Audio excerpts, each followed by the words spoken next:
ચણા દાળને હળદર, મીઠું અને તેજપત્તા નાખીને 5 સીટી મારીને બોઇલ કરી લીધી છે. આપણે બનાવીશું ચણા દાળની દાળ ફ્રાય.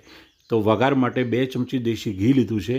એની અંદર એડ કરીશું 5 નંગ લવિંગ અને અડધી ચમચી જીરું.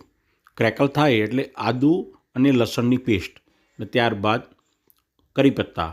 હવે ડુંગળી પણ એડ કરીશું અને એને બરાબર સોફ્ટ થાય ત્યાં સુધી કૂક કરીશું. સ્વાદ મુજબ મીઠું એડ કરી દઈએ, ટમેટા એડ કરી દઈએ અને ફરી સોફ્ટ થાય ત્યાં સુધી એને કૂક કરવાનું છે. 5 મિનિટનો સમય લાગશે અને ત્યારબાદ આપણે સૂકા મસાલામાં મરચું, હળદર અને ધાણાજીરું 1 ચમચી એડ કરીશું.